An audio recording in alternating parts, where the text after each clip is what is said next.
Boa noite, pessoal. A gente está aqui na nossa primeira aula, que é a aula de Direito Empresarial com a doutora Janaína Vaz, que é advogada especialista nessa área de direito empresarial. E ela vai dar uma super aula falando sobre a jornada que a gente tem como empreendedor pela ótica jurídica, que é uma jornada super importante para a gente ter segurança na nossa empresa.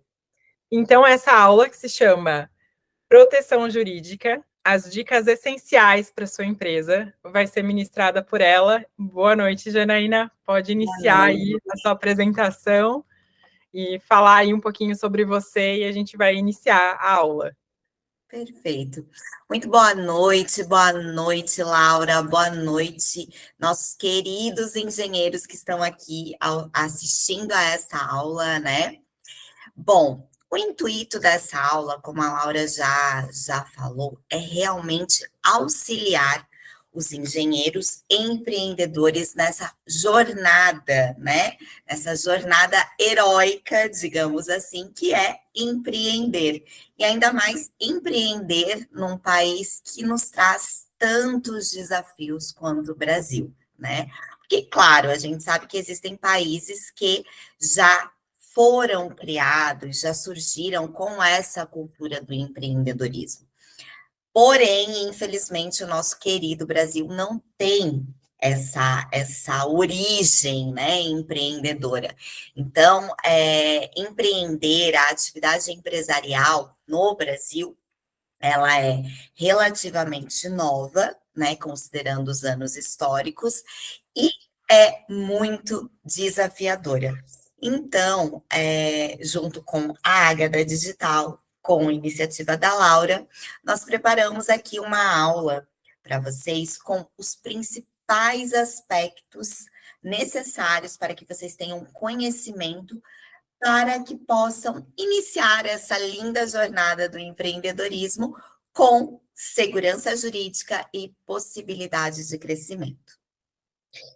Bom, inicialmente, nós vamos tratar da questão de como surge a necessidade de empreender, né? Bom, eu sou profissional liberal, né? Sou advogada, assim como vocês, engenheiros. E o que acontecia, né? Vamos pegar o que acontecia antigamente. Nós nos formávamos. Normalmente, essas profissões de profissionais liberais, elas são profissões que acabam passando de geração para geração. Então, médico, advogado, engenheiro, arquiteto. Normalmente, o avô era engenheiro, o pai era engenheiro, já tinha um escritório.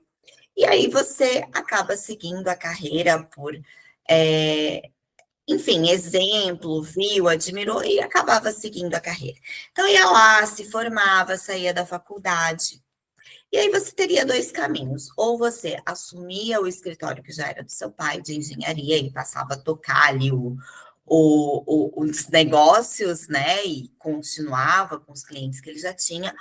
Ou, né, em algumas vezes você decidia, né, levantar voo solo e junto com mais um ou dois colegas da faculdade, vamos montar um escritório de engenharia. Era tudo muito mais simples, né?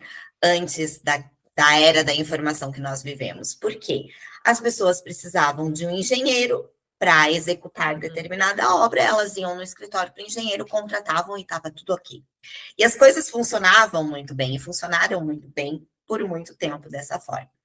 Porém, né, com esse boom da informação, com a popularização da informação e até da educação, né, porque existem vários cursos de engenharia, hoje o acesso à educação é muito mais fácil para as pessoas, o que é muito bom, porém isso acabou alterando esse cenário de simplesmente ter um escritório de engenharia. E aí foi onde o engenheiro começou a perceber que não bastava só ele ser bom tecnicamente, ele precisaria desenvolver outras habilidades para que ele pudesse entrar no mercado e competir, né? E aí passou-se, ainda que não de uma forma planejada, mas passou-se a ter a necessidade de empreender. E o que é empreender? Empreender nada mais é do que você utilizar os seus conhecimentos, o seu trabalho, o seu know-how, a sua técnica, para que você preste serviços, né, de uma forma articulada, de uma forma que seja sustentável, com o objetivo de crescimento e de aumento de lucros. Então, basicamente, empreender é isso, competindo, né, inclusive de igual para igual no mercado, com outras empresas ou com outros profissionais. E surge, né, nesse contexto, o empreendedor, porque não basta mais você só ter um escritório de engenharia. Bom, e aí o engenheiro começou a entender que não poderia mais simplesmente ter um escritório e ficar aguardando passivamente que os clientes viessem até ele. Então, ele acabou criando uma série de processos para buscar esse cliente, para chegar até esse cliente, para atender esse cliente e para suprir as demandas do mercado. E, nesse momento, ele se transformou em um empreendedor. Então, hoje, mesmo que você seja um profissional autônomo, diante da sociedade de informação que nós vivemos, né, da sociedade capitalista, inclusive, que nós vivemos, o que eu acho muito bom, diga-se de passagem, você é, sim, um empreendedor. E aí, inicia a nossa jornada do herói, a nossa jornada do empreendedor. Por quê? A partir desse momento, você deixa de ser simplesmente a pessoa física, a pessoa do engenheiro, e passa a ocupar a figura do empreendedor, do empresário. Ai, Janaína, mas eu não tenho uma empresa. Mas o seu escritório é uma empresa. Queira você ou não, ele é uma empresa. Por quê? Você tem funcionários, certo? Você tem clientes, certo? O objetivo da sua empresa é o quê? Lucro. O objetivo do seu escritório é o quê? Lucro. Então, você tem uma empresa. Você pode tratar isso de duas formas. A forma correta, que vai te proporcionar crescimento, e a forma não errada, mas uma forma talvez não muito assertiva, que vai te trazer alguns desafios, que é continuar tratando o seu escritório como um simples prestador de serviço e não como uma empresa. Bom, definida essa situação de que você tem uma empresa e sim, você é um empreendedor, por onde começar a organizar essa casa? Por quê? Melhor do que eu, vocês sabem que o que faz o prédio ficar em pé é a estrutura. Se vocês não fizerem uma estrutura boa, não calcularem certo, não, né, enfim, colocarem os materiais essenciais, os materiais bons, o prédio tem grande chance de desabar. Com o escritório e empresa de vocês, é a mesma coisa. E por onde começar? A maioria dos empreendedores brasileiros, e isso em todas as áreas, tá, gente? Não é só na engenharia, é em todas as áreas. Não tem a menor consciência ou menor conhecimento jurídico, principalmente, sobre a questão das figuras empresariais, da personalidade jurídica ou de como funciona a constituição de uma empresa. E isso é essencial para que o negócio funcione, né, de uma forma saudável e que ele possa crescer, né? Então, a primeira coisa que você precisa é desmistificar a ideia de que eu tenho um escritório, eu tenho um contador e tá tudo certo. Não. Você tem um escritório que passou a ser uma empresa e você precisa regularizar isso de acordo com as suas necessidades. Qual o primeiro tópico para isso? Buscar a melhor forma empresarial, né? A figura empresarial que vai se adequar à sua realidade. E eu trouxe aqui a questão dos tipos de empresa que existem, para a gente poder tratar um pouquinho delas, vocês entenderem o que é cada uma, e aí, a partir disso, vocês pensarem, essa empresa é a que se enquadra, esse tipo empresarial é o que se enquadra no meu escritório. E a gente vai começar aqui pela mais comum de todas, que é a sociedade limitada. Todo mundo já ouviu falar de sociedade limitada. Talvez a maioria já fez parte de alguma sociedade limitada, mas o que é a sociedade limitada? A sociedade limitada, ela é uma pessoa jurídica, né, que tem uma personalidade própria, obrigações, deveres e direitos próprios, constituída por sócios, mas lá na frente a gente vai ver que tem uma outra possibilidade, mas em princípio constituída por 2 ou mais sócios, onde essas pessoas se juntam, se reúnem com um objetivo comum de formar uma sociedade para obter lucro a partir do objeto dela.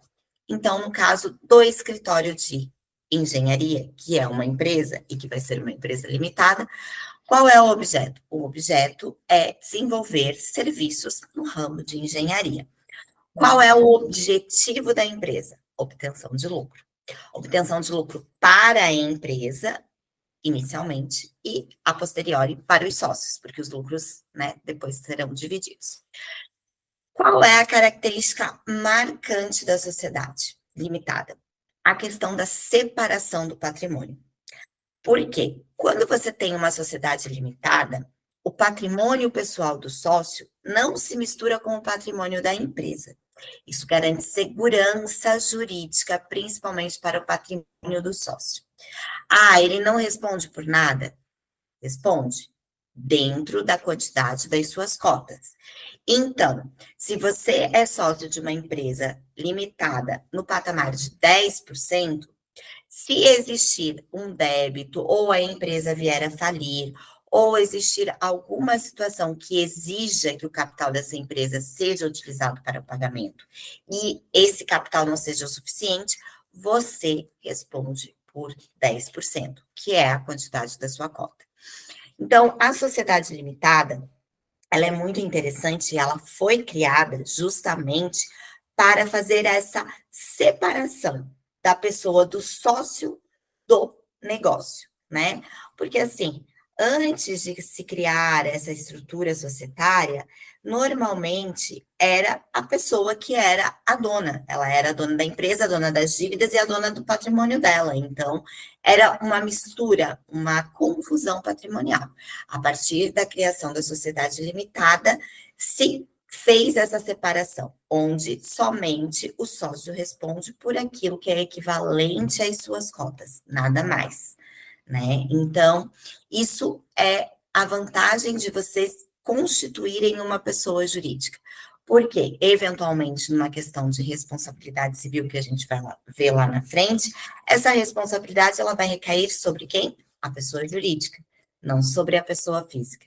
Então, a Laura, sendo sócia, não vai responder como Laura. Quem vai responder vai ser a Ágada, né? Que é a empresa, a pessoa jurídica da qual a Laura é a sócia. Então, é uma figura jurídica muito interessante. É uma figura jurídica extremamente utilizada no Brasil, a mais utilizada, tá? A mais utilizada, justamente porque ela contém esse arranjo patrimonial, tá? E isso, gente, não é com o intuito de lesar ou obter vantagem ou ocultar patrimônio, tá? Lembrem do que eu vou dizer agora, porque a gente vai chegar na parte das SAs e tudo mais, mas assim, nenhuma das sociedades que existem, né, nem a holding, tá? Ela tem o condão de esconder patrimônio ou de blindar patrimônio, não. Elas possibilitam, né, algumas formas de proteção diferenciadas, mas não no sentido de deixar os credores à descoberta. Isso nunca, tá? Então, essa é a sociedade limitada. Depois da sociedade limitada, nós vamos ter a sociedade anônima, a famosa SA. A sociedade anônima, ela é normalmente uma empresa maior. Por quê? Porque o objetivo da sociedade anônima é justamente ter muitos investidores.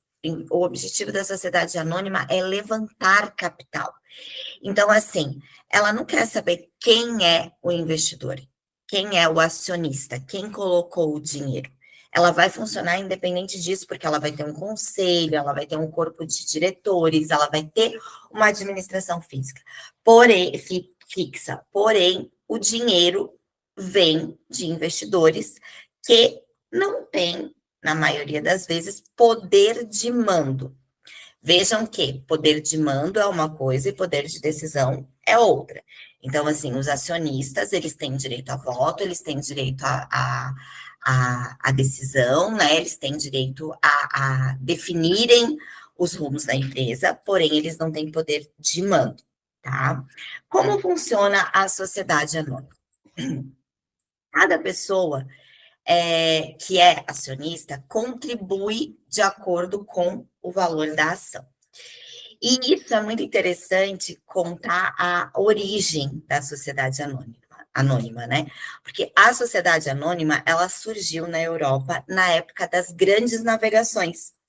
Porque as pessoas precisavam de capital para construir os navios, para poder levar para o mar para fazer as navegações, irem até as Índias, buscar as especiarias, buscar tecidos e descobrir outros lugares, inclusive as Américas, e inclusive o nosso país, que foi nessa época que foi, né, descoberto. E o que acontecia? Eles começaram a vender pedacinhos do barco para as pessoas darem o dinheiro e financiarem essas viagens. E aí, quando eles voltassem com esse barco cheio de mercadorias, eles vendiam essas mercadorias e as pessoas tinham o lucro equivalente àquilo que elas tinham pagado para o barco ir para o alto mar. Isso foi o início da SA. Isso foi o início das ações propriamente ditas, como a gente vê hoje sendo negociadas na Bolsa de Valores e tudo mais. Questões inerentes a esse tipo de sociedade. Uma sociedade anônima, ela sempre vai estar na qualificação de lucro presumido para pagamento de impostos. Então, por que ela não é utilizada por empresas pequenas? Porque isso torna muito caro a tributação. Enquanto uma empresa limitada pode estar tranquilamente no Simples, uma SA, independente do seu faturamento, ela vai ter que estar no lucro presumido ou no lucro real. E ela vai pagar o imposto exatamente sobre isso. Então, não é aconselhável, principalmente para escritórios e empreendedores, esse tipo de sociedade. Ah, mas eu quero fazer uma sociedade anônima. Não tem problema, você pode fazer, mas você vai ter essa questão tributária. Ah, mas eu quero fazer uma sociedade anônima, mas eu não quero investidores. Posso fazer? Pode. Isso se chama sociedade anônima de capital fechado. Por quê? Não é necessariamente o fato de eu ter uma sociedade anônima que eu preciso colocar esse capital aberto para que qualquer um que queira venha investir. Não, eu posso simplesmente deixar o capital fechado e continuar ali com os investidores que eu já tenho, com os acionistas que eu já tenho, e se em determinado momento eu sentir necessidade, eu posso abrir esse capital. Então, a sociedade anônima, ela pode ser constituída dessas duas formas, tanto aberta quanto fechada, tá? Outra questão, sociedade anônima, ela depende de um estatuto, ela depende de assembleia para a Constituição, então, ela é um pouco mais complexa na hora de constituir, diferentemente da sociedade limitada, que simplesmente você vai fazer um contrato social, estabelecer os termos da relação entre os sócios e registrar na junta comercial. Na sociedade anônima, não. A sociedade anônima, você vai ter que convocar uma assembleia com os possíveis acionistas, vai ter que preencher uma série de requisitos e vai ter um prazo legal ali de edital, enfim. Então, normalmente ela demora mais ou menos para ser constituída em torno de 60 dias, né? Porque só o edital para isso já é 30 dias. Vantagens da sociedade anônima. Primeiro, a questão da abertura do capital é uma vantagem, sim, porque você vai ter uma possibilidade de conseguir levantar fundos para a sua empresa, né? Segundo, é o anonimato, como o próprio nome já diz. Por quê? Você não sabe quem são os acionistas. Ninguém sabe quem são os acionistas. Somente a sociedade. Porque esse documento, ele é um documento que não é público. Você não é obrigado a deixar a lista dos acionistas, por exemplo, registrada na junta comercial. Então, você vai ter anonimato, né? Então, isso é uma vantagem, dependendo de qual seja o seu planejamento e o que você está pensando em fazer, tá? Ana, Mas, até fazendo uma provocação, já que a gente está falando de engenheiro, claro, já a gente está falando de carreiras de sucesso para o engenheiro também. Então, eu acho que tem um caminho natural também, que é o engenheiro começar com um escritório pequeno, começar a capitalizar fazendo obras, e aí depois passar por um outro processo que a gente vai falar de começar a construir obras e depois abrir uma incorporadora. E quando ganha corpo uma incorporadora que começa a trabalhar com faturamento de milhões, que ela vira uma grande empresa, é interessante fazer essa transição, né, para a sociedade anônima também, que é o caso de grandes construtoras como Cirela, MRV, que são empresas já OS, isso que ganharam corpo já e que provavelmente começaram com empresas pequenas, né, escritórios fazendo exatamente, obras e tudo mais, depois com gestão e planejamento acabaram crescendo. Então acho que é um caminho exatamente. natural também para o engenheiro e para a sociedade anônima. Exato. E assim, muito bem colocado, Laura, porque realmente é muito raro. Eu, particularmente, em 16 anos de profissão, 16 anos trabalhando com direito societário e empresarial, eu nunca vi uma empresa já iniciar na modalidade de SA. Nunca vi. A não ser algumas situações onde a própria legislação exige que o tipo societário seja esse. Mas se não, normalmente a empresa inicia como limitada, e aí a partir disso ela vai crescendo, vai tendo aportes e vai se desenvolvendo até chegar no ponto de transformar em SA. E também uma outra curiosidade prática, né? Que eu também nunca vi diferente disso, né? E aí eu estou compartilhando aqui as minhas experiências práticas. Quando a empresa ela opta por se transformar em SA, normalmente, eu nunca vi o contrário, é porque ela quer abrir capital. Nunca ela vai querer se transformar em SA, uma SA para ser uma SA de capital fechado, Uhum. né? Então, assim, Eu conheço claro que a alguns. gente não está falando aqui de arranjos empresariais para patrimônio, que daí a gente já entra numa outra seara que é de holding, que não é o foco aqui, né? Uhum. Mas nessa ordem natural que você falou, normalmente quando ela, né, pensa em se transformar numa SA, é justamente para abrir capital. Exato. Bom, depois disso, a gente vai ter a sociedade limitada unipessoal. Lembra que lá no início, quando eu estava falando da limitada, eu falei que era 2 sócios ou mais, enfim, mas tinha uma ressalva. O que é a sociedade limitada unipessoal? Todo mundo já deve ter ouvido falar e lembra da famosa Eireli, né? Então, o que acontece? A Eireli, que hoje não existe mais no nosso ordenamento jurídico, ela foi alterada e ela hoje se chama Sociedade Limitada Unipessoal, ela é uma empresa de uma pessoa só. É como aquela música dos Engenheiros do Havaí, Exército de um Homem Só. A Limitada Unipessoal é uma empresa de uma pessoa só. E o que acontece? A diferença dela para o MEI, que é próximo tipo societário que a gente vai falar é o MEI, mas eu vou adiantar aqui, linkando, a diferença dela é que não existe confusão patrimonial. Então, assim, limitada sempre vai ser limitada. Então, vai ser o patrimônio da empresa e o patrimônio pessoal do sócio. Mesmo sendo unipessoal? Mesmo sendo unipessoal. A única questão aqui é que, se o seu capital social for, né, na empresa de R$ 10.000, você, como sócio unipessoal, vai responder por esses R$ 10.000. Então, se a sua empresa tem uma dívida de 100 mil, você responde com o seu patrimônio em R$ 10.000, que é o limite do capital social, porque o capital social é todo seu. Porém, ainda assim, o seu patrimônio de sócio continua sendo resguardado, né? Qual que é a diferença significativa desse tipo societário para a questão da antiga Eireli, né? E por que também isso foi alterado? A Eireli, ela tinha um valor mínimo de capital social que deveria constar, né? Que tinha que ser abaixo, tinha que ser 100 mil reais. Então, assim, você tinha que constituir uma empresa com esse capital social. A sociedade limitada unipessoal não exige capital. Então, assim, se eu quiser abrir uma sociedade limitada unipessoal com 1.000 reais de capital, eu posso abrir, não tem problema, entendeu? Então, ela teve essa alteração, trouxe maior segurança para o empreendedor, né? Trouxe muita segurança para o empreendedor e transformou ali todos os direitos e deveres exatamente iguais aos da sociedade limitada.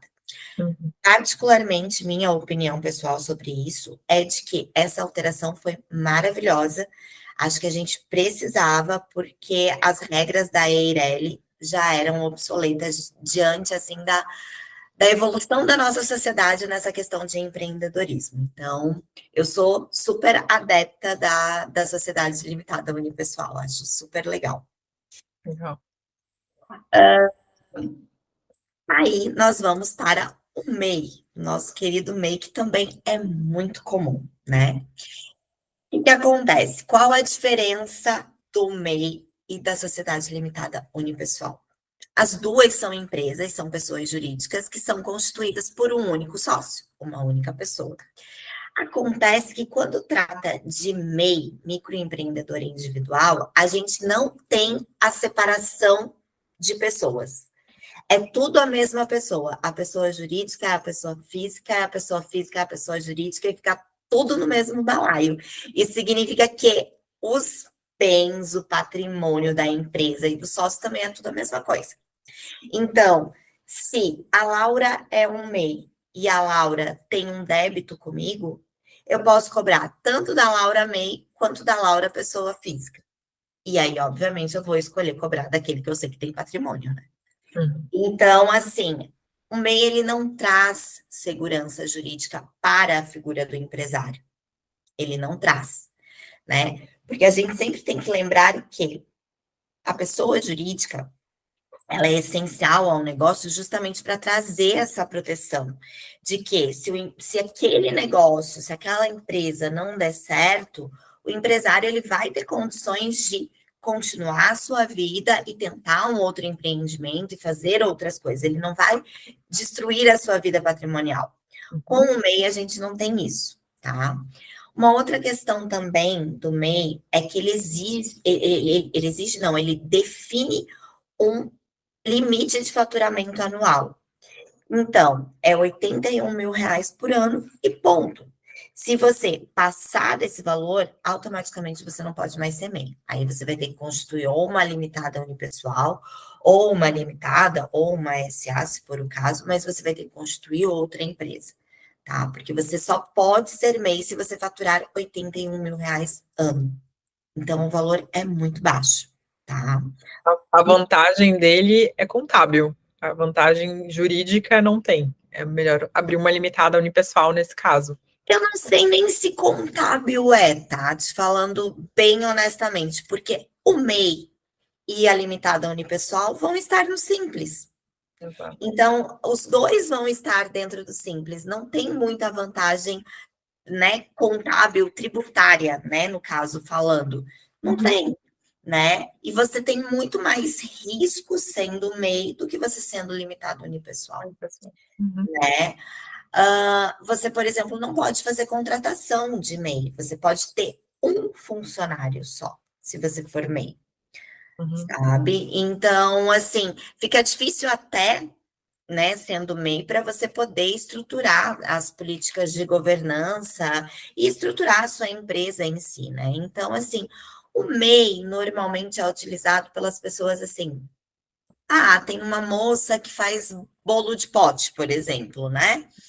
E aí, para ela não pagar imposto de renda na pessoa física, porque daí o imposto de renda da pessoa física vai ser 27, não sei o que lá por cento, 5. Aí ela faz o make, daí ela vai cair para 15 de imposto de renda, ou 17, entendeu?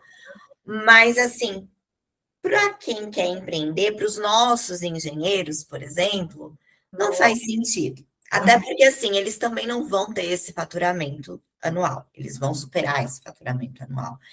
Então, não faz muito sentido, né? Por isso que é interessante conhecer os tipos societários para você entender se o seu negócio cabe dentro daquele tipo societário que você quer, né? Porque às vezes a gente acha bonitinho, a gente vê um nome, a gente, mas o vizinho da minha prima tem e é assim. Sim, mas o negócio do vizinho da sua prima é igual ao teu? Não é, né? É uma coisa muito pessoal, literalmente é muito pessoal. E aí, eu trouxe aqui, Laura, dois tipos societários que, na verdade, são muito utilizados, principalmente na área de engenharia e tecnologia, né? Que eles são tipos societários muito bons, são tipos societários, assim, muito maleáveis e que a gente consegue ter bons resultados com eles. O primeiro é a sociedade em conta de participação.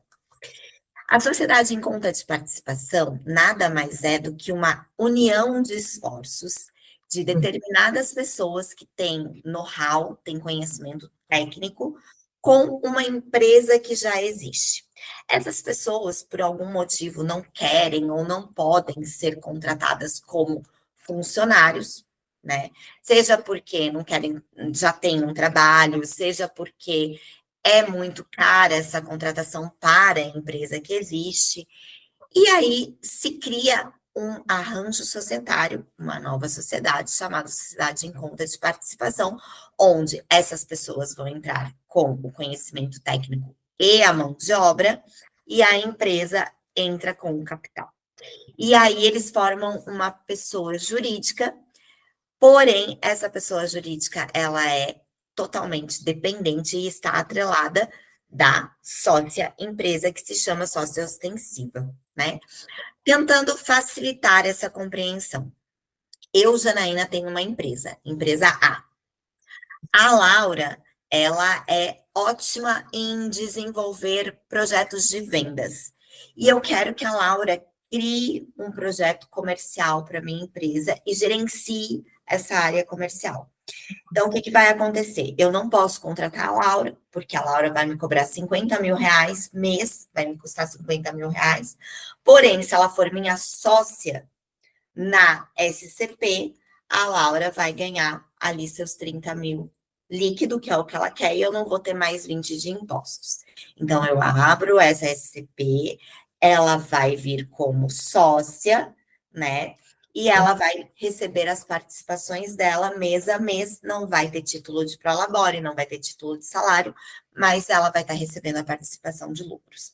Detalhe, na SCP, a contabilidade e a tributação dessa STP não existe para o mundo. Ela é feita dentro da minha empresa. Da empresa A. Da empresa A. Então, tá tudo dentro da empresa A, né? Tanto que se chama sócio ostensivo, que é a empresa A, que é a empresa que contabiliza e tudo mais, e sócio oculto, que no caso seria a Laura, porque esse sócio ele não aparece para terceiros, ele não aparece para ninguém. Tanto é que ele não tem obrigação.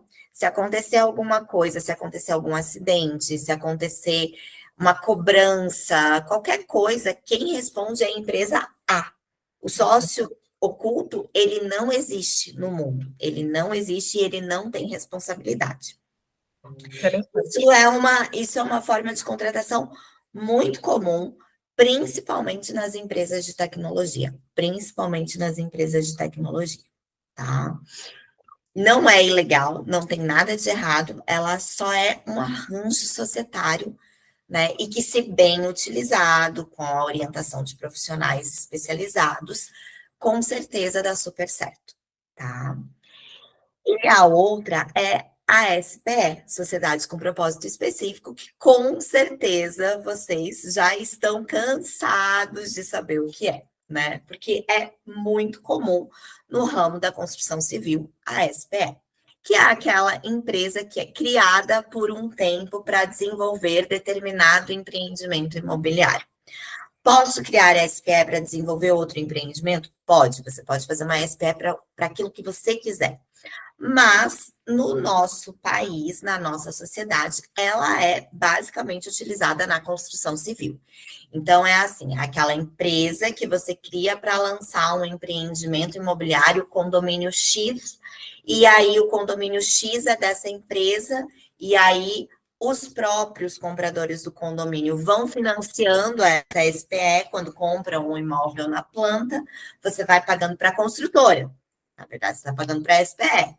E aí você paga até erguer e chegar ao ponto de ter a BITS para que possa se financiar isso junto a alguma instituição financeira. E aí, quando passa a se financiar isso para uma instituição financeira, extingue a SPE e o empreendimento retorna para a empresa que era a sócia da SPE. Então, assim, nessa questão da SPE, imagino e acredito eu, né, que para vocês não tenha nada de novo sob o sol. Detalhe, tanto a SPE quanto a Sociedade em Conta de Participação, no que diz respeito às obrigações societárias, elas se regem pelas normas da sociedade limitada. Então, para vocês verem que, assim, a sociedade limitada, ela é o nosso norte, é o nosso modelo padrão de empresa, né? Tipo, vai existir algumas situações que são diversas? Vai, mas tudo se rege pelo que está disposto na sociedade limitada. Perfeito. Alguma dúvida? Não, achei incrível. Não sabia do microempreendedor, para mim foi novidade.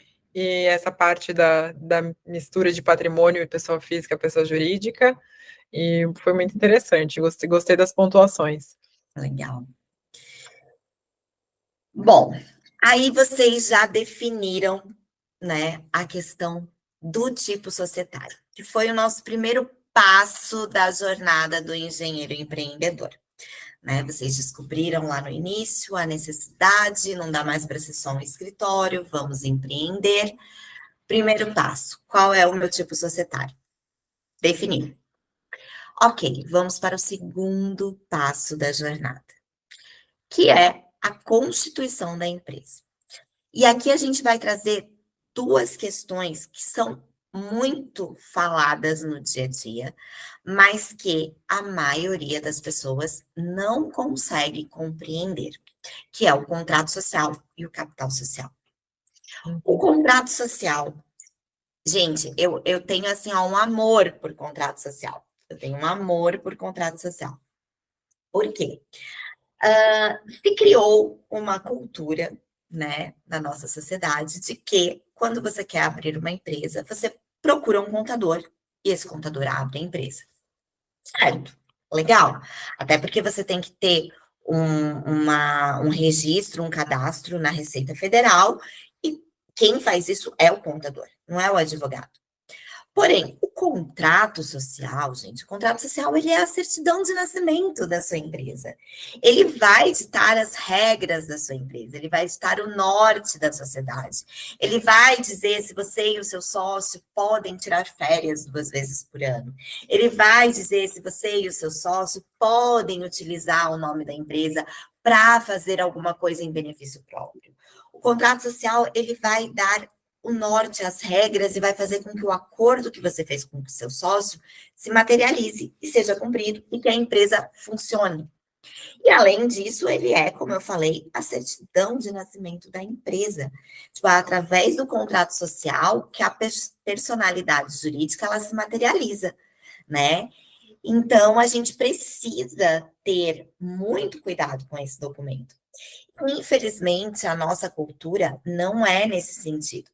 A nossa cultura é, vamos no contador, o contador faz a empresa, constitui a empresa lá via ECAC, na Receita Federal e tudo mais, e ele baixa um modelo padrão que as juntas comerciais dos estados disponibilizam, e digo para vocês que cada ano que passa, esse modelo padrão ele tem ficado cada vez menor, cada vez mais seco. É, e obviamente ele não abarca todas as situações, né, da sociedade, e muito menos o que você combinou com o seu sócio, porque a Junta Comercial de Santa Catarina não tem como saber o que eu e a Laura, por exemplo, combinamos quando a gente resolveu ser sócia e desenvolver a empresa X. Não tem como, sabe? A junta comercial não sabe se a Laura que vai ser administradora, não sabe se a Laura pode pegar empréstimo, não sabe se eu posso simplesmente sair e não avisar nada na empresa, ou se eu posso colocar meu filho como sócio, ou meu irmão, meu pai. A junta comercial não sabe. Então, ela faz um contrato padrão, com cláusulas cada vez mais padrão, e as pessoas utilizam esse contrato. E aí a gente começa com toda a problemática, principalmente com relação a sócios, tá? Porque assim, se não está regido no contrato, a gente vai para a regra geral. A regra geral é a regra da legislação civil, do Código Civil. Porém, a regra geral, ela é geral, como o nome diz, ela é ampla. E ela não abarca determinadas situações. E essas situações não abarcadas, muito provavelmente, vão ser prejudiciais para a empresa e para os sócios. Então, quando a gente vai constituir uma empresa, a gente precisa, sim, consultar um especialista, falar sobre os nossos anseios, né? Eu, como sócia, penso isso. A Laura, como sócia, pensa isso. Nós combinamos que vai ser dessa forma, para realmente fazer esse contrato, fazer esse documento ser válido, né? Então, precisa sim de um contrato social bem estruturado. Ele não é só um papel, ele é a alma da sua empresa. É a alma da sua empresa.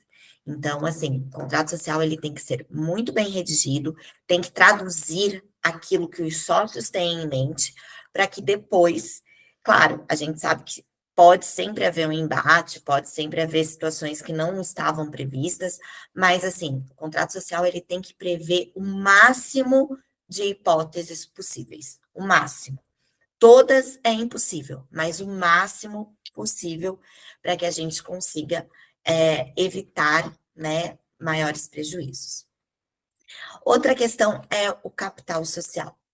O capital social é aquele famoso númerozinho que consta no contrato social de que a empresa X tem um capital social de 30 mil reais. E esse 30 mil reais está onde, Janaína? Nunca está em lugar nenhum. Tá certo? Não. Totalmente errado. Porque eu vou lá no meu contrato social e coloco que eu tenho uma empresa que tem um capital social de 30 mil reais. Mas esses 30 mil reais não existem. E aí? Por que que o capital social serve, gente? Para quê? Qual é a utilidade dele? A utilidade do capital social é realmente garantir que a empresa tenha uma reserva mínima de dinheiro ou de bens, porque o capital social ele não precisa ser só em dinheiro, ele pode ser através de bens, né, imóveis ou até automóveis, enfim, mas ele tem que estar ali, né? Porque se der alguma coisa errada, se a empresa tiver algum problema, a empresa quebrar, entrar em falência, alguma coisa, esse dinheiro tem que estar ali para pelo menos dar uma apagada inicial no incêndio. Só que esse dinheiro nunca existe. Né? Eu sempre falo para os meus clientes quando vão constituir empresa que o capital social ele é um passivo, ele não é um ativo da sua empresa. Ele é um passivo, porque você sempre está devendo esse dinheiro. Esse dinheiro ele não pode ser usado para nada, ele é um passivo. Então, assim, eu sempre aconselho os meus clientes a abriu a conta da empresa, deposita o capital social. Ah, doutora, mas eu preciso fazer capital de giro, não sei o quê. Deposita o capital social. Porque você tem condições de conseguir capital de giro de outras formas, né? Até através de empréstimo bancário e tudo mais. Mas você precisa ter esse capital social lá. Tem fiscalização para isso? Não. Tem penalidades para isso? Não. A única penalidade possível é, em caso de uma falência e for apurado que houve dolo, que houve fraude por parte dos sócios e que não existe esse capital social, aí sim, aí existe penalidade, tanto civil quanto criminal. Mas, fora isso, não existe. Então, assim, eu posso abrir uma empresa hoje com um capital de 1 milhão? Posso. Eu vou colocar lá no meu contrato. Só que eu não tenho esse 1 milhão. Uhum. E não vai ter uma fiscalização. Minha opinião pessoal, tá, gente? Minha opinião pessoal, eu sei que não é o intuito da aula, mas minha opinião pessoal é que essa parte a legislação deveria alterar. Ou ela exige o capital social e fiscaliza, ou ela não exige. Porque é uma letra morta da lei. É uma letra morta da lei, isso, né?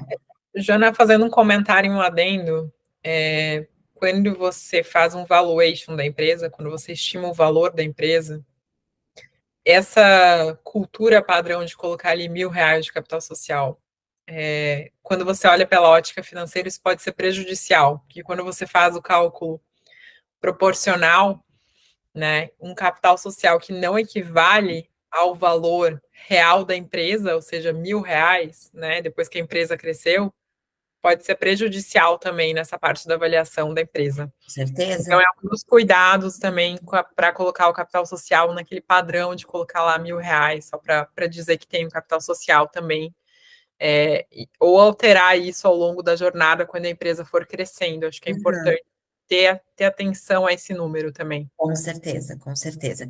Empresas, inclusive, que recebem investimentos de grandes fundos, né, Laura? Essas Uhum. empresas, elas necessitam que o capital social seja realmente o que é. Elas não permitem que seja maquiado, né? Isso.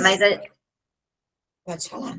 Não, eu só ia complementar que se a empresa ela cresce ao ponto que ela vai captar dinheiro no mercado, ela precisa ter esse número ajustado. Não adianta ela ter lá R$ 1.000, né? Um número fictício que nunca foi depositado ou que é muito baixo, que acaba prejudicando essa parte da avaliação da empresa. Exatamente, exatamente.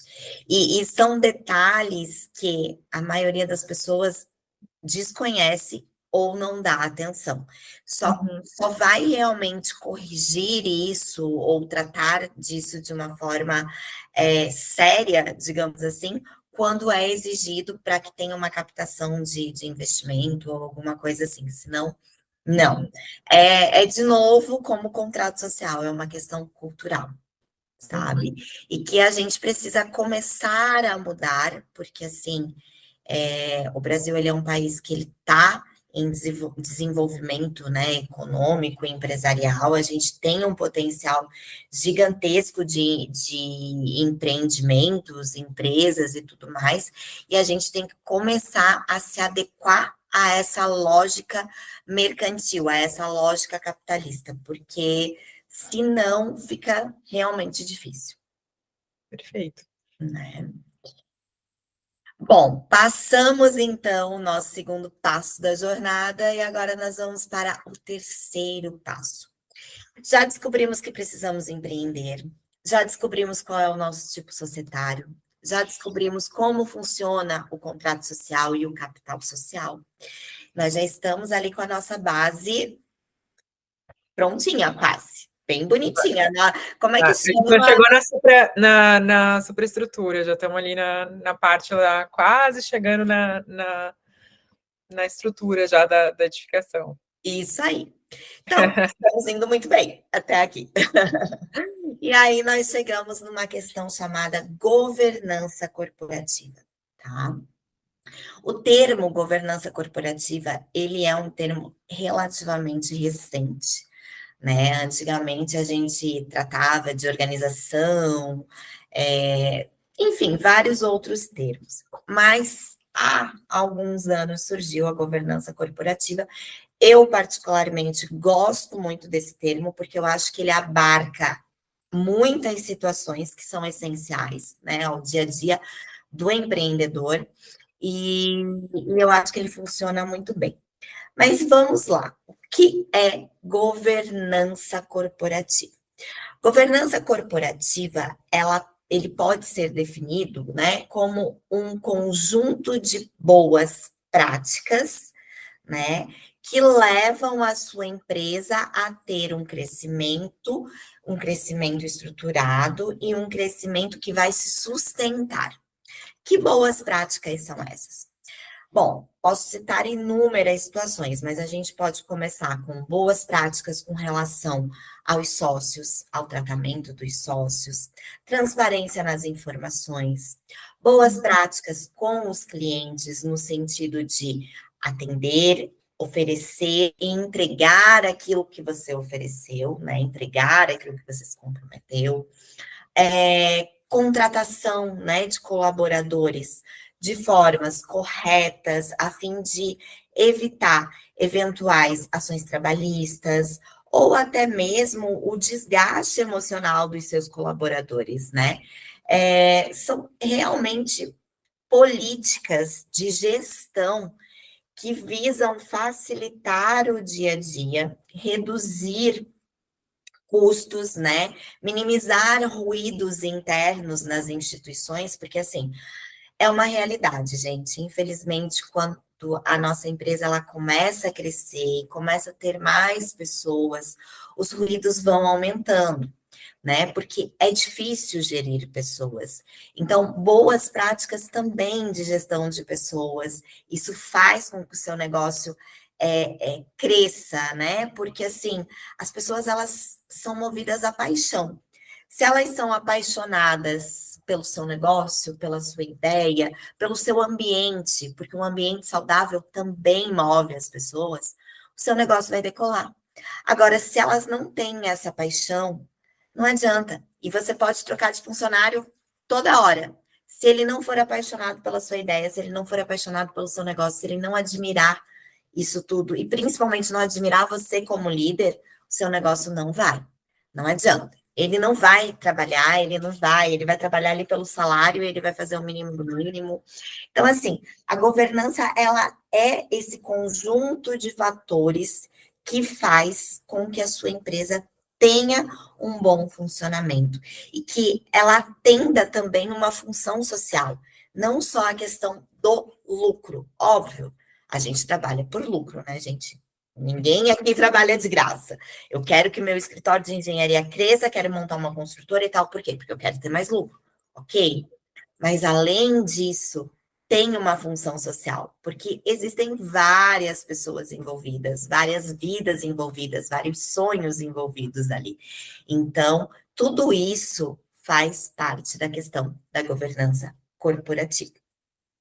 Mas, para a gente não deixar isso muito extenso, né? Até porque nosso tempo é curto, e para vocês terem uma noção de pontos que são importantes, eu elenquei 2 pontos aqui que são essenciais para a governança, tá? Que tratam realmente da questão societária, porque a empresa, ela nasce dos sócios, e o fundamento dela é dos sócios. Então, se os sócios estão bem, se eles estão em comum acordo, a empresa anda bem. Se existe ruído entre o relacionamento dos sócios, a empresa já passa a ter dificuldades, né? Então, assim, 2 documentos, 2 práticas de governança corporativa que eu acho que são essenciais, tá? O primeiro é o memorando de entendimentos e o segundo é o acordo de sócios. O memorando de entendimentos, ele é um documento que ele não é vinculativo, ele não tem força vinculativa. O que é força vinculativa? Ele não gera uma obrigação. Porém, ele tem uma força moral, que é muito importante. Por quê?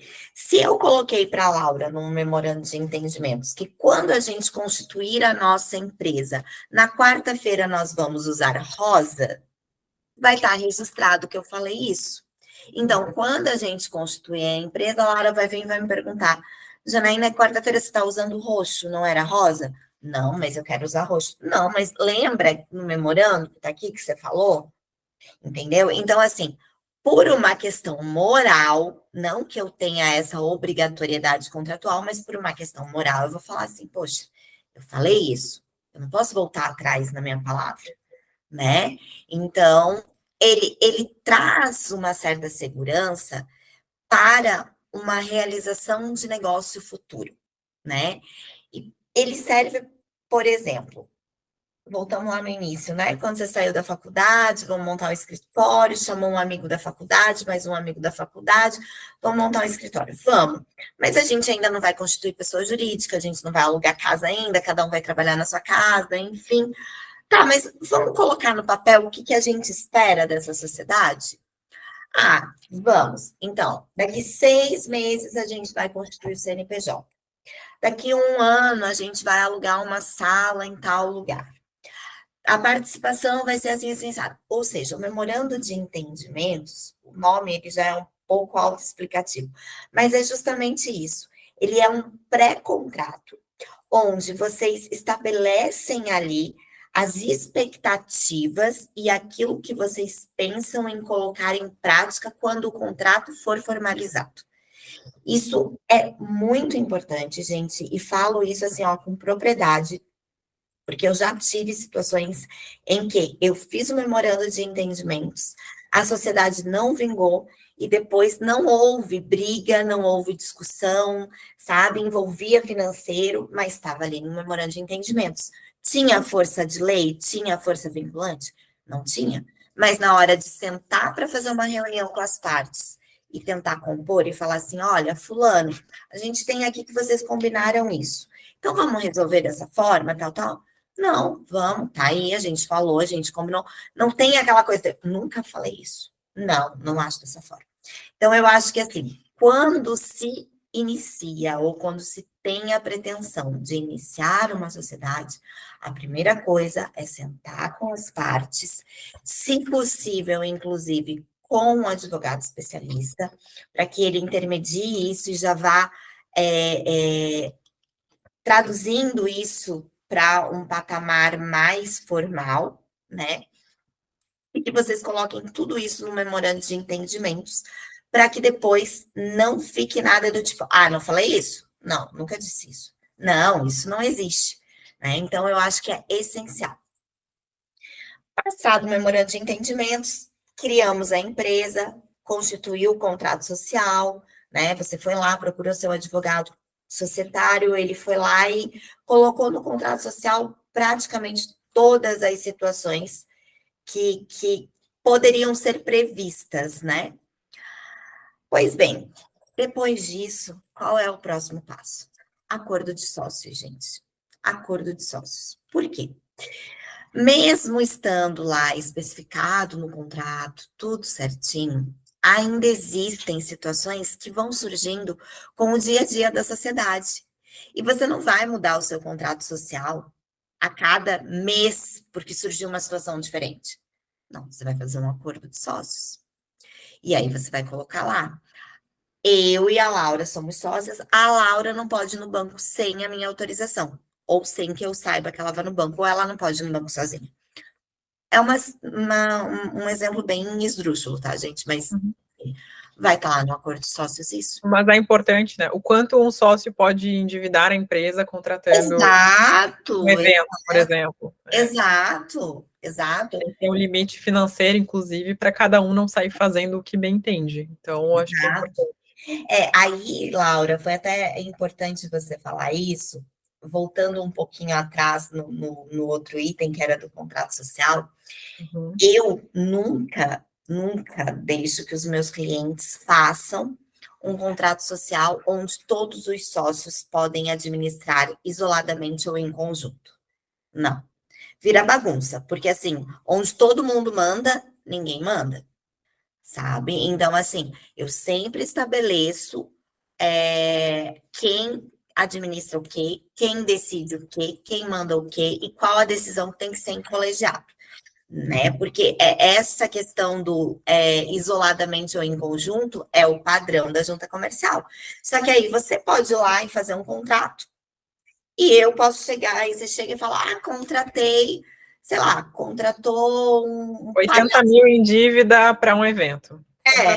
Enfim, foi lá e aí eu não concordo, vou lá e rescindo o contrato. Porque eu também, assim como você tem o poder de contratar, eu tenho o poder de rescindir. Eu tenho o poder de ir lá e destratar. Então, vira bagunça, né? Então, assim, são questões que as pessoas não observam, e quando dá problema, aí elas tentam resolver, mas o contrato tá previu aquilo, né? Então, e aí, voltando para o acordo de sócios, é isso. Não ficou previsto lá no contrato social? Vamos organizar no acordo de sócios. Outra coisa que é muito interessante do acordo de sócios é porque a gente sempre tem segredos, né? A gente sempre tem segredinhos. E quando vai para a junta comercial, o que está no contrato social, ele é um documento público. Qualquer pessoa pode chegar na junta comercial e pedir o ato constitutivo da empresa, que é o contrato social. E aí lá vai estar todas as informações. Então, tem algumas situações que eu não quero abrir para o público. Então, o que eu faço? Eu coloco no contrato, no acordo de sócios, porque são cláusulas sigilosas. Por quê? O acordo de sócios, ele não tem a necessidade de ser registrado na junta comercial. Ele é um acordo entre os sócios, ele é um documento particular. Posso levar para registro na junta? Posso. Mas se eu não quiser, eu não preciso. E esse acordo, ele vai ser lei entre as partes, independente de estar na junta comercial ou não. Então, é muito importante o acordo de sócios, tá? Então, assim, para os meus clientes empreendedores, sempre, primeiro, memorando de entendimentos, contrato social e acordo de sócios. Esses três documentos, eles são essenciais ao bom funcionamento de qualquer empresa. Não interessa se é uma empresa que tem 2 funcionários e 2 sócios, ou uma empresa que tem 1.000 funcionários, né? Ele precisa ser feito, eles precisam ser feitos, aliás, para garantir esse bom funcionamento. Perfeito. Quarto passo da nossa jornada. A empresa está indo super bem, já temos contrato social, já temos acordo de sócios, já temos Faturamento. tá tudo lindo. Aí a gente tem que tratar do quê? Dos contratos empresariais, gente. Principalmente o contrato com os fornecedores e com os clientes. Primeiro, com os fornecedores. Preciso falar muita coisa, gente. Vocês são engenheiros, vocês trabalham com obras. Se o fornecedor da pedra tal não entregar a pedra no dia tal, a obra de vocês vai atrasar.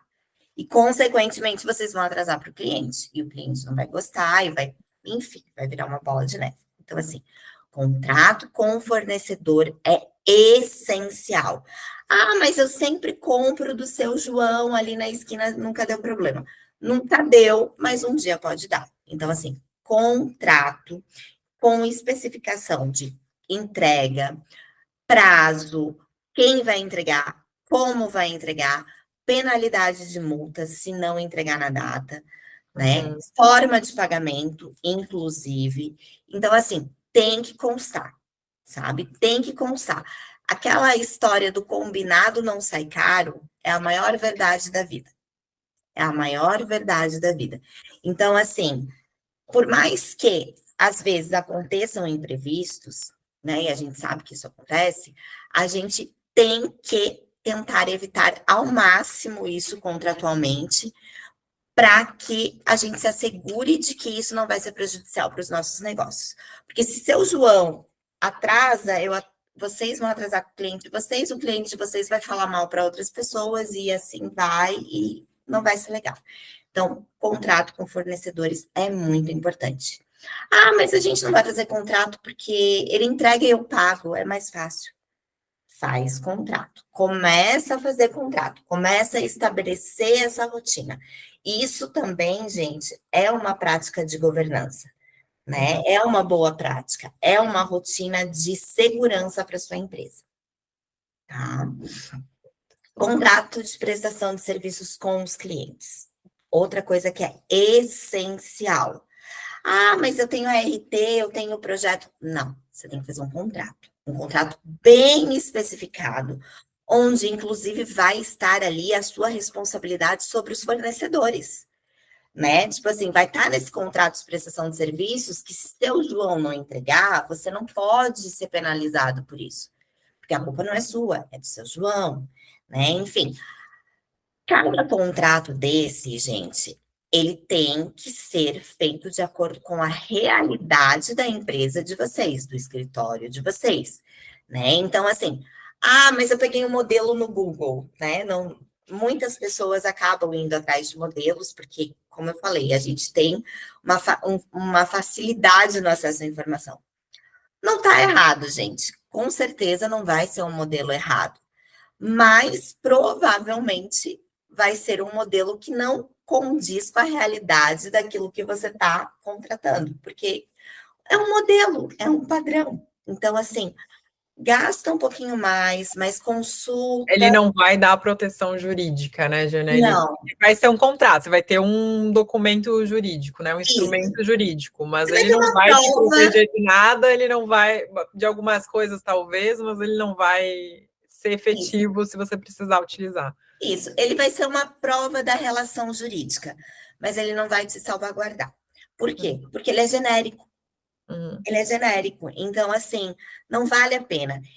São algumas economias, né, que eu sempre falo para os meus clientes, são economias burras, tá? São economias burras.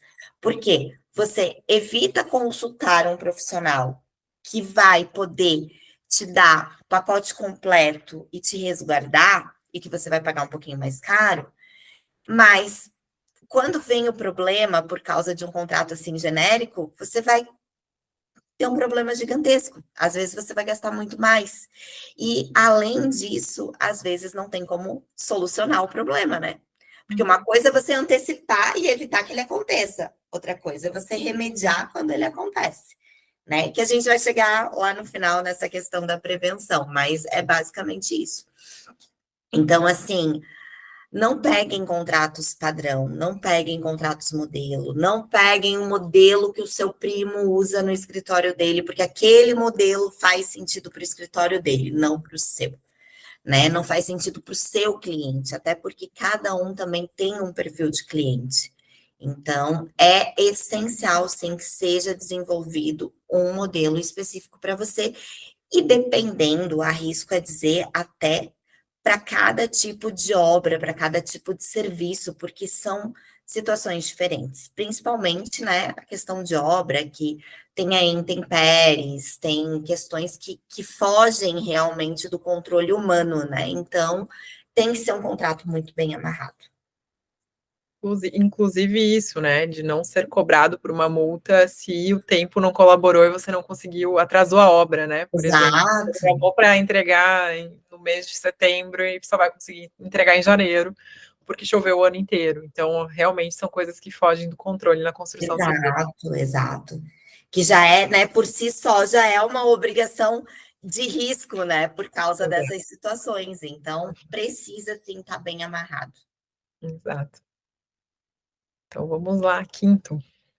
Agora a gente vem para o quinto passo, que é, gente, um calcanhar de Aquiles para todos os empreendedores, tá? Para todos os empreendedores, que é a questão dos colaboradores. Por quê? Nós temos no Brasil uma legislação que é muito, muito engessada, uma legislação trabalhista muito engessada. Entendo que historicamente ela foi necessária, né? Enfim, mas hoje ela é engessada e ela é quase que obsoleta por causa da dinâmica de trabalho que a gente vive hoje em dia, né? Os próprios colaboradores, os próprios funcionários, às vezes não querem ter a carteira assinada, porque para eles não é interessante, né? Porque tem outras situações, eles têm outras situações na vida deles e tal. E aí, como é que você faz quando você se depara com essa situação, né? Então, assim, a gente tem alguns subterfúgios jurídicos, né? Mas que não são seguros. Na verdade, nem a CLT é segura, né? Porque, assim, existem várias situações que a pessoa é contratada CLT, sai da empresa, entra com a ação, então, assim, não existem garantias, né? Eu particularmente, ainda brinco que Justiça do Trabalho é terra de ninguém. Justiça do Trabalho é tipo a STF, é terra de ninguém, cada um manda do jeito que quer. Mas a gente precisa, né, realmente se adequar. Porque, apesar de ser ruim, de não funcionar, de estar engessado, minha opinião, de que está obsoleto, mas é isso que nós temos, então nós temos que trabalhar com a realidade que nós temos, né? Então, assim, nós temos duas formas de contratação que podem ser menos inseguras. Eu não vou nem dizer seguras, eu vou dizer menos inseguras. Que é a CLT, a nossa famosa carteira assinada, nossa azulzinha, e o contrato PJ. Ok, CLT, quais as vantagens? O risco realmente de uma multa do Ministério do Trabalho, de uma ação trabalhista, é muito menor, com certeza, né? E mesmo que a pessoa entre com essa ação, se o empregador tiver pago todas as verbas, tiver tudo ok, praticamente o empregado não vai receber nada, né? Mas o que acontece? Ele tem um custo muito alto para a empresa. Porque se você paga R$ 1.500 de salário para um funcionário, esse funcionário te custa 3 de fato. Porque você tem todos os encargos, tem impostos e tal, então ele te custa o dobro, né? Ele te custa 100% a mais. E isso onera muito o caixa da empresa, né? Principalmente empresas menores, empresas que estão iniciando. É difícil realmente manter um funcionário CLT. Fora que, se tem hora extra, tem que pagar, não tem negociação. Ah, faz banco de horas. Não funciona muito bem. Então, assim, é custoso para a empresa. Aí, em contrapartida, surge a questão do PJ. PJ é ok, a gente tem que, né, estabelecer esclarecer, aliás, que ele tem um custo menor, tem uma liberdade, né, maior, mas ele também tem os contras, porque assim, você não pode exigir determinadas atribuições de um PJ, né? Eu tenho clientes de verdade, assim, que têm essa dificuldade de entender o que é um funcionário CLT e o que é um contratado PJ. E eu já tive situações que o meu cliente tinha um PJ e ele assim, doutora, chegou atrasado 2 vezes essa semana, vamos fazer uma advertência. Não pode fazer uma advertência. Um prestador de serviço, né? Ele é PJ, ele não tem nem que cumprir horário, entendeu? Então, assim, basicamente, para facilitar um pouco o E é entendimento, bem comum, né? Você exigir que ele seja muito, exclusivo da empresa. É uma prática. muito comum, né? Então, assim, eu não posso. Então, assim, eu sempre explico para os meus clientes da seguinte forma: CLT, você cobra performance, você cobra horário, você cobra comportamento, você cobra subordinação, você cobra performance dele. Ele pode não trabalhar às 8 horas, ele pode chegar lá e ficar às 8 horas sentado na frente do computador porque ele não quer trabalhar, mas ele cumpriu o horário, tá ok, cumpriu o contrato de trabalho dele. O PJ é o contrário, você não cobra isso dele. O PJ você só cobra o resultado. Tipo, não interessa se ele trabalhou 2 horas naquele dia, mas ele entregou o que ele tinha que te entregar, pronto, entende? Então, assim, mas isso também é cultural, né? E a gente tem que considerar também que existem situações que não tem como se contratar PJ. Na construção civil, principalmente, né, essas funções de obra mesmo, é muito complicado você contratar um PJ. Você tem que contratar a CLT por causa das garantias, né, da seguridade, da previdência e tal. Você não tem como colocar um funcionário no meio da obra sendo PJ, até porque tu não pode nem exigir que ele use equipamento de segurança, entendeu? Então, assim, né, são coisas que você não pode fazer. O que eu aconselho no caso das empresas, dos escritórios e empresas de engenharia? Uma mescla desses funcionários. Que realmente tem funcionários que não tem como, né? Tipo assim, porque vai ter que ter adicional de insalubridade, adicional de periculosidade, né? Principalmente em obra, essas coisas. Mas outros pode ser. Só que aí tem que se fazer também um contrato, né, para o PJ, amarrado, um contrato direcionado, um contrato específico. Não pode ir lá no Google baixar um modelo de contrato de prestação de serviços e aplicar à torta e à direito, porque tu vai levar uma ação trabalhista. Tu vai levar uma ação trabalhista e, assim, a ação trabalhista é outro mundo. O juiz, ele nem precisa de petição. Simplesmente ele vai processando, ele bloqueia as tuas contas, bloqueia as contas da empresa, bloqueia as contas da sua mãe, bloqueia as contas do seu avô, ele não quer saber. Ele vai catar esse dinheiro para pagar o funcionário. Então, assim, uma coisa que eu sempre falo, e eu tenho clientes, às vezes, que falam assim, ai, doutora, mas eu acho que eu vou correr o risco da ação trabalhista. Não. Não queira correr o risco da ação trabalhista, porque tu não sabe a dor de cabeça que isso dá. Tu não sabe. E tem mais um detalhe, gente, que aí eu vou contar para vocês pelo lado empresarial, tá? Segredinho aqui. Os funcionários, eles se comunicam. Então, assim, ele entrou com uma ação trabalhista contra você. Deu certo? Ele fala pro fulano. O fulaninho vai entrar também. Tipo, eles criam uma coisa julgada para eles e todos eles vão entrar. Então, se um entrou, se prepara que vai vir enxurrada. Principalmente se essa ação for procedente, ou se você tiver feito um acordo porque você não tem para onde correr. Então, assim, tem que prevenir. Questão trabalhista, questão de colaborador, é assim, ó, o calcanhar de Aquiles. Eu já vi empresas quebrarem por causa de ações trabalhistas, porque, tipo assim, tudo que tinha foi para pagar uma ação trabalhista, que poderia ter sido evitada se tivesse feito uma prevenção na hora de contratar essa pessoa. Né? Então,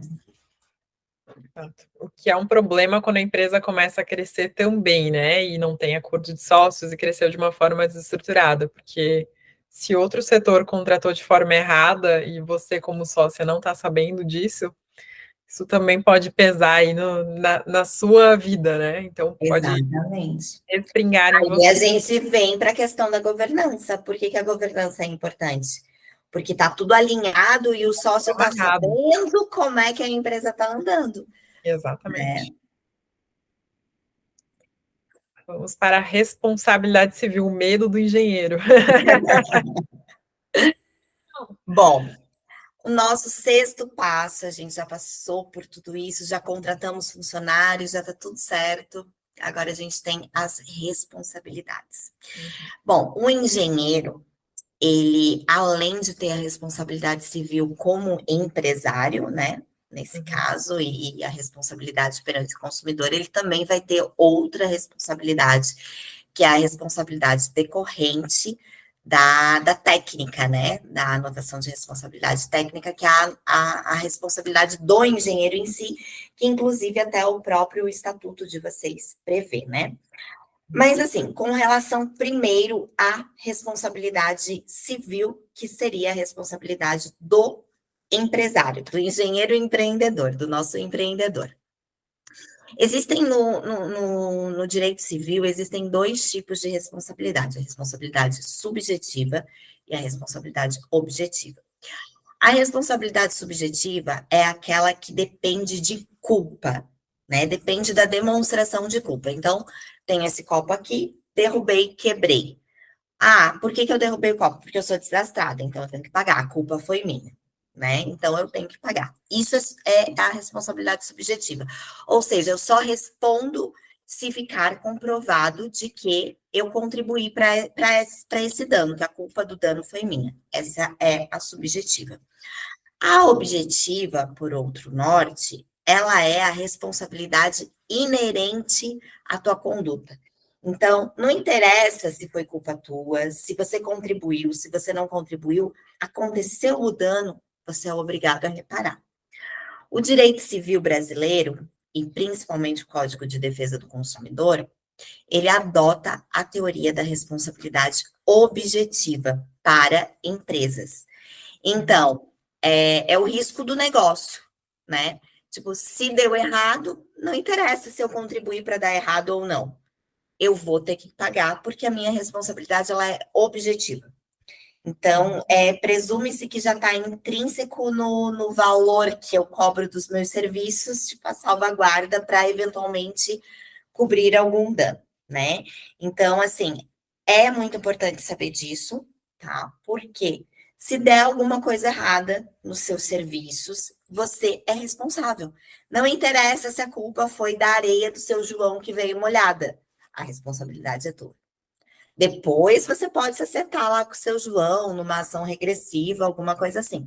Mas a responsabilidade perante o seu cliente sempre vai ser sua, independente da sua culpa, né? E é bom esclarecer isso, Laura, porque eu tenho casos de clientes, principalmente de construção civil, que chegam para mim e falam: doutora, mas eu fiz tudo certo, tá tudo ok, não era para acontecer isso, ou aconteceu isso por causa de outra coisa e tal.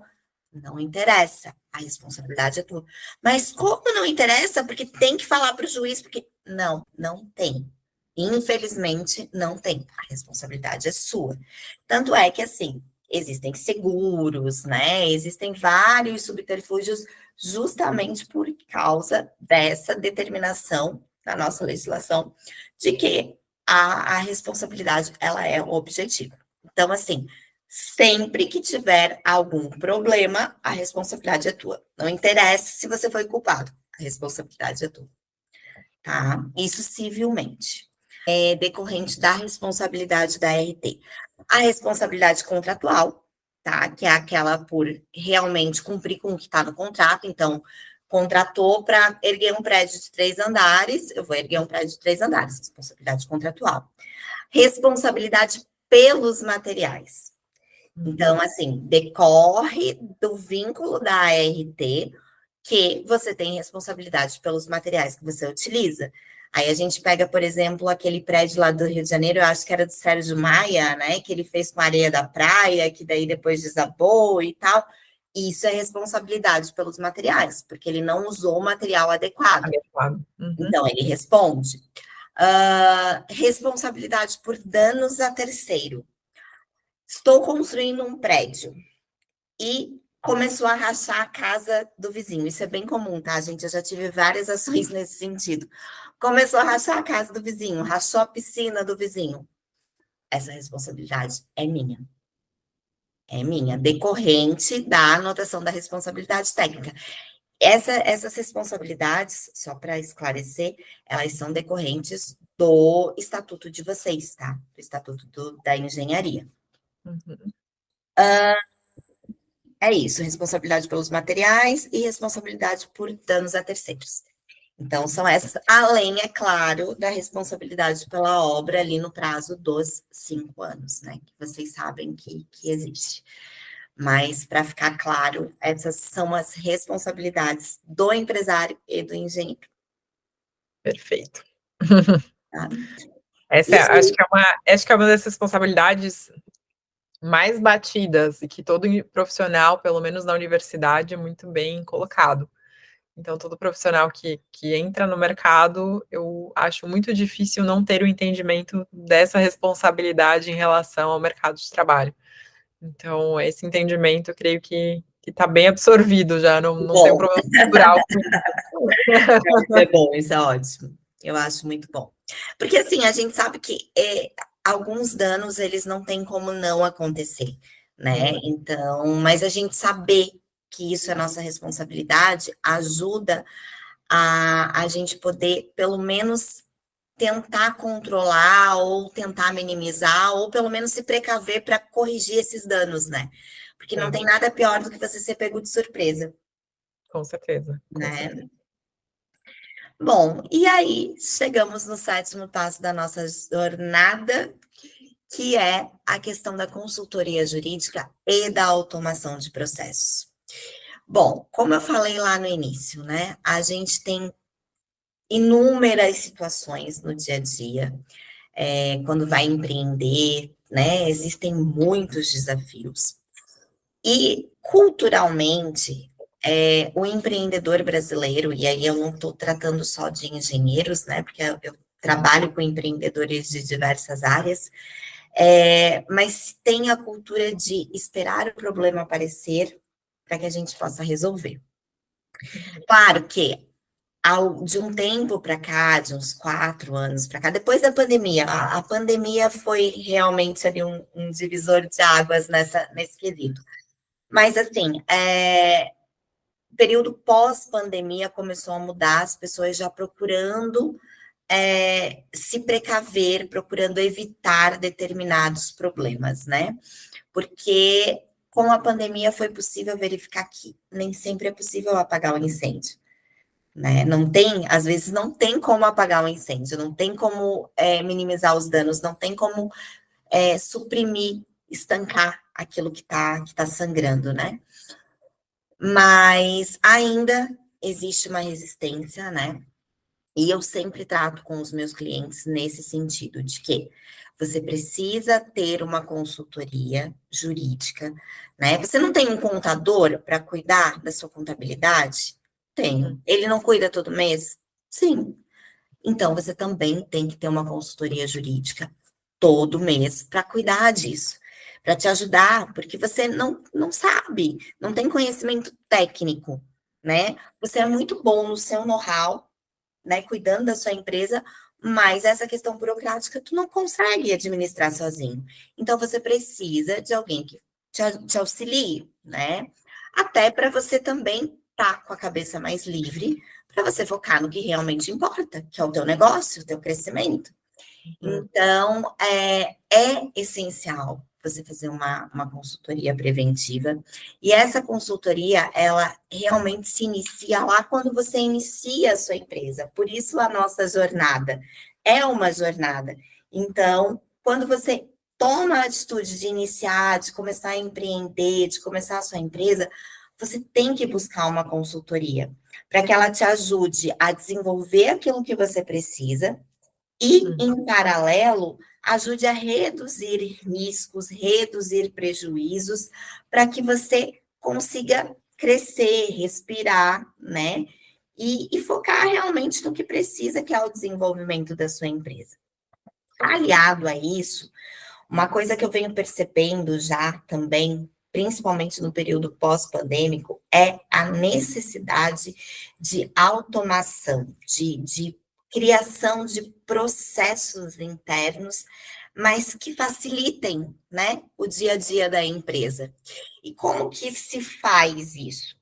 Normalmente, através de softwares de gestão, né, como por exemplo da Ágada, que inclusive eu uso no escritório, É né? E cliente. auxilia muito nessa questão de gestão de atividades, de tarefas, né? Enfim, automatiza isso.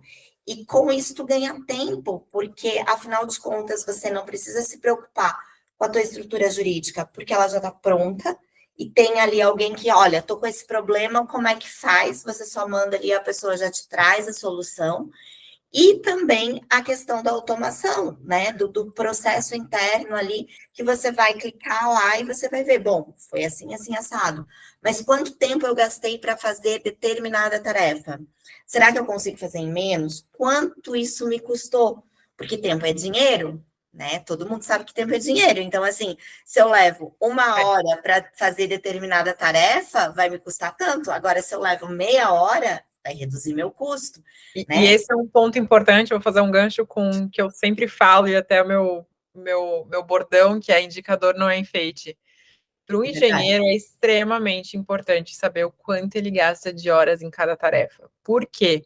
Porque o prestador de serviço, o lucro dele, o faturamento dele todo vai ser espelhado em horas.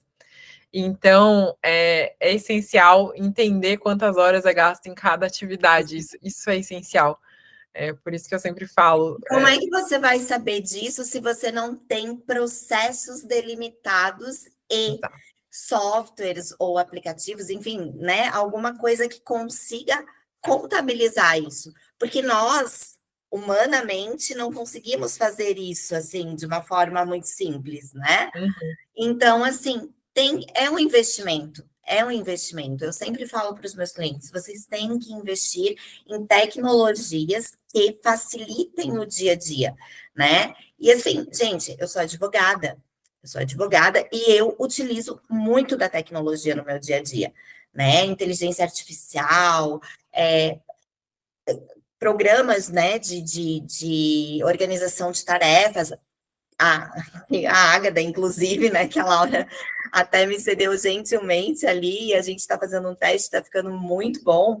Então, assim, porque isso tudo facilita, otimiza, e eu ganho mais tempo para poder atender o meu cliente com uma melhor qualidade, entendeu? Aquilo que eu daria uma resposta para ele em um dia útil, agora, às vezes eu não levo nenhuma manhã, porque eu tenho uma automação para fazer isso, né? Então, é essencial, gente. Eu acho que, assim, existem gastos que são essenciais e que são investimentos, que não podem ser vistos como gastos, tem que ser vistos como investimento, né? E um sistema de automação para as tuas atividades diárias, para os teus processos internos, é essencial. Não funciona mais hoje aquela história das listinhas, planilha no Excel, gente.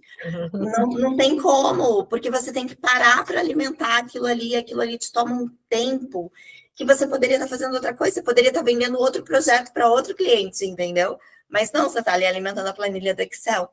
Então, eu acho que é um conjunto de situações, né?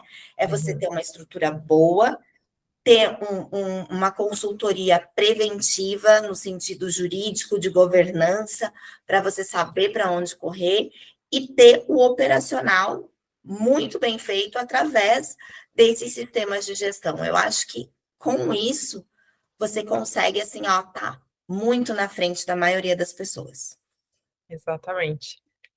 Então, Jana, agora a gente abordou toda essa parte, né, nessa primeira aula que foi interessantíssima. Quero te agradecer a participação do Engenheiro Empreendedor, a Jornada Completa, e estou deixando aqui seu site, seu Instagram aqui, para quem quiser acompanhar e entender também sobre o que é uma consultoria, uma assessoria jurídica. Comece a acompanhar também o perfil da doutora Janaína, que ela posta muito material rico sobre isso, para vocês começarem a implementar processos e terem segurança na empresa de vocês, porque não é só um escritório, como foi falado lá no início, você já tem uma empresa na mão, e essa empresa ela precisa crescer de forma saudável e segura.